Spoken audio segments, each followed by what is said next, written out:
George R.R. Martin nunca vai terminar A Song of Ice and Fire ou o livro Winds of Winter.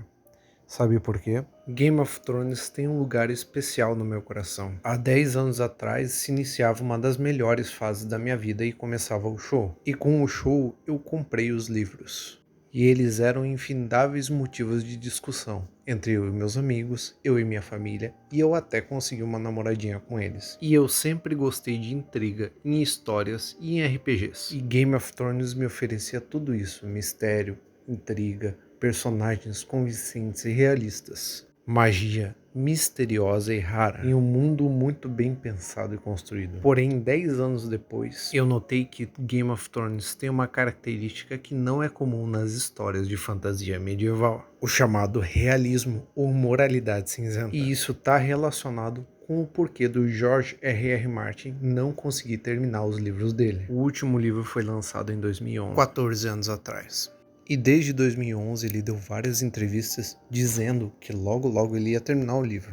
E que já estava 2/3 escritos. E a verdade é que ele não terminou o livro por 2 motivos. O primeiro é que ele revelou o final do livro no show. Sim, a Daenerys fica louca e o Bran se tornar o rei dos 7 reinos era o planejado e não foi aceito bem pela audiência. Então ele teve que mudar grandes partes do que ele já tinha escrito para mudar o final do livro. E o segundo motivo é o método que ele escreve. Ao invés de ter um plano definido, o George R.R. Martin, ele é um jardineiro. Ele planta as ideias, ele cria os personagens e as histórias.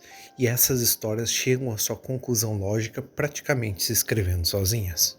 E quando tu tá escrevendo uma história de fantasia medieval, a história vai necessitar de certos pontos e certos objetivos. E isso entra em conflito com as ideias que o George R.R. Martin tinha para Song of Ice and Fire. Uma história de fantasia, uma história de moralidade, de magia, de bem versus mal. E a jornada do herói é o coração dessa história. Porém, na Song of Ice and Fire não existem heróis ou vilões, existem apenas personagens seguindo seus próprios interesses. Quem é genuinamente bom ou é um idiota, ou tem algo por trás, algum interesse por trás. Ou essa pessoa, esse herói, vai morrer de forma espetacular. E essa é chamada subversão das expectativas. O rei não é mais o Aragorn que vai retornar e salvar o reino. Ele é um rei déspota, maldito, que tortura as pessoas. Os cavaleiros não são mais bastiões de virtude como os cavaleiros da Távola Redonda, mas oficiais que carregam a vontade perversa de uma das facções do reino. E esse tipo de ideia entra em conflito com o padrão natural das histórias de fantasia medieval, que desejam ser jornadas do herói. E tu pode perceber isso quando George R.R. Martin falou em uma entrevista sobre o Aragorn e o Tolkien. Tolkien pode dizer que Aragorn se tornou rei e governou por 100 anos, mas Tolkien não faz a pergunta: qual é a política tributária de Aragorn? Ele manteve um exército permanente? O que ele fez em uma época de enchente e fome? E esse tipo de pensamento obviamente não entende o propósito da fantasia medieval. Se Tolkien disse que o Aragorn era um rei justo e sábio, a política tributária dele vai ser justa e sábia. Ele vai lidar com a fome e com a enchente de forma justa e sábia. E ele vai lidar com os orcs da maneira justa e sábia, que é eliminar todos, incluindo os filhotes. Mas como essas duas informações, o método como ele escreve e a opinião dele sobre a fantasia medieval impedem ele de terminar o livro? Aí é que tá. A história do Song of Ice and Fire deseja ser uma história de fantasia clássica à la O Senhor dos Anéis. Essa é a conclusão lógica dela. Todos os personagens são maquiavélicos, fazem intrigas, jogos de interesse e vitimizam incontáveis populações só por poder. E no horizonte existe uma ameaça contra a própria vida, os White Walkers. Então todas essas pessoas malignas, apesar de terem vencido Game of Thrones, ignoraram a ameaça real e vão ser destruídas por elas. Toda a mesquinharia, ambição e maldade sendo lavada pelas hordas de mortos-vivos dos White Walkers. E quando tudo parece perdido, mas não completamente, surge um herói. O rei retorna. Ele reúne os sobreviventes em uma última luta contra os White Walkers, provando que o bom e o velho heroísmo, as antigas virtudes dos cavaleiros e a coragem são suficientes para derrotar o inimigo e salvar o mundo. E todo Game of Thrones, todo Jogo dos Tronos, só existe para ser provado o quão um herói de verdade é necessário. O fim que a história pede é sempre tolkienesco. Porém, o George R.R. Martin, por ser materialista, ele não consegue chegar nesse fim. E é por isso que ele nunca vai terminar de escrever o livro. E muita gente diz que a fantasia medieval clássica é tediosa e que os arquétipos dela são previsíveis, atrasados e sem graça, quando na verdade existe um anime que prova isso ao contrário. E Frieren, na minha opinião, entende muito mais de fantasia medieval e de Tolkien do que o George R. R. Martin, principalmente na parte do heroísmo. E é estranho falar isso porque o seriado da Frieren começa exatamente na hora que a aventura acaba. E ele se passa em 2 períodos da vida da elfa imortal Frieren. O primeiro há 80 anos atrás, na jornada que ela e um grupo de aventureiros faziam para derrotar o Rei Demônio. E o segundo na época presente, quando ela refaz esses passos com um novo grupo de aventureiros. Primeiro que os elfos de Frieren têm a característica principal dos elfos de Tolkien, a imortalidade. E assim como os elfos de Tolkien sofrem com a passagem do tempo e todas as coisas que eles amam acabam deteriorando e morrendo, a mesma coisa acontece com Frieren. Todas as pessoas que ela ama acabam morrendo e ela só tem as memórias delas. E assim como em Tolkien, o condado mostra as virtudes de uma vida idílica, em Frieren, o dia a dia das pessoas comuns e dela também mostram as virtudes de uma vida idílica, os pequenos bons atos do dia a dia. E o seriado tem as relações dela, o tempo e a perspectiva dela como pano de fundo para narrar as aventuras que ela tem. E isso sem falar do heroísmo, apesar de uma ameaça mundial ainda não estar presente, o mal ainda existe, na forma de demônios. E os demônios de Frieren são completamente racionais e completamente malignos. Não existem pontos de vista, não existe discussão, o bem e o mal são claros. Tanto que os demônios não têm conceitos como família ou lealdade, eles só respeitam a força. E a força é quem tem mais poder mágico. E a hierarquia entre eles se dá pela quantidade de mana e pela experiência mágica que cada demônio tem. Eles se unem para sobreviver. E em Frieren, mesmo a fala e as demonstrações de emoções são apenas ferramentas de um demônio para ele predar os humanos, que é a sua presa favorita. Mesmo as aparências deles são para enganar os humanos.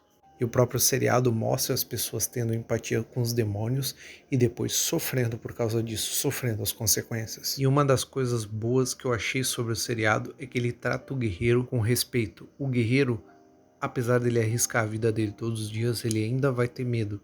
E sobre como ele controla esse medo e como ele deixa de ser um covarde para se tornar um herói é uma das coisas que é abordada nesse seriado. Outra coisa que eu gosto é a magia. Ela é um paralelo com a ciência, na medida que os seres humanos conseguem desenvolver, pesquisar, adaptar e criar novas magias. E como o tema do seriado é a passagem do tempo, você consegue ver que magias que eram consideradas letais há 80, 90 anos atrás, agora são consideradas magias ordinárias e de uso básico, que é ao contrário dos demônios de Frieren, que aprendem magia por instinto. Mas a magia não é um para um da ciência. A grande chave da magia em Frieren é você ter imaginação. Se você consegue visualizar, você consegue realizar.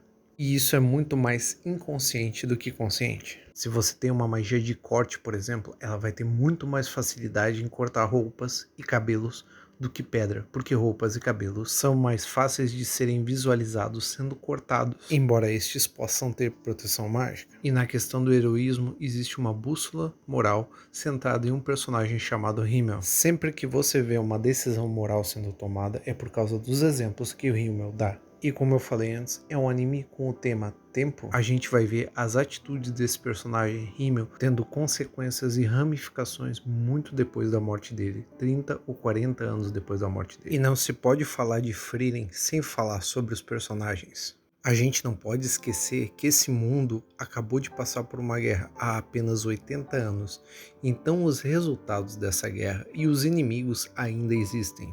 E muitos dos personagens que a gente vai conhecer, apesar de bons, eles são marcados pela tragédia. Ter a sua vila inteira queimada e ter que passar a vida inteira lidando com essa tragédia é uma coisa normal no mundo de Frieren. A própria Frieren é um personagem estoico e desinteressado que não liga para as coisas do cotidiano das pessoas, aparentemente. Mas lá dentro ela tem passado por muita tragédia e muita perda nos 1000 anos dela. Então você vê a motivação dela de não criar muitos laços com as pessoas, mas mesmo assim ela acaba se importando e acaba fazendo coisas por elas, coisas pequenas do dia a dia. Ela adota a maga chamada Fern, que em paralelo com a Frieren passou por uma tragédia de perder os pais.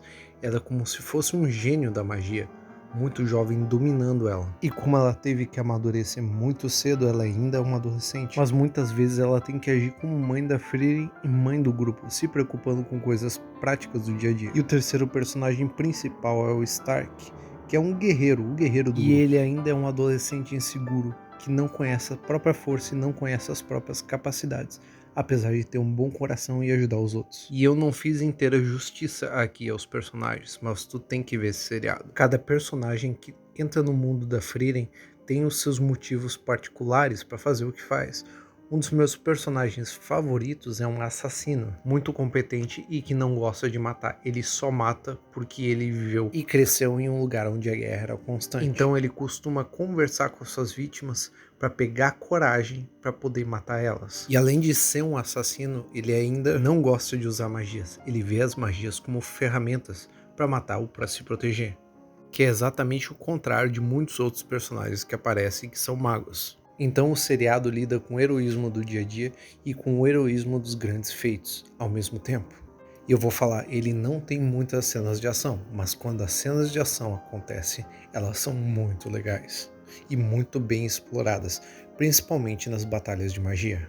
E é basicamente isso. Se você gostou desse vídeo, você sabe que eu tenho uma playlist somente de cultura pop. E se você joga RPG, dá uma olhadinha nos meus outros vídeos.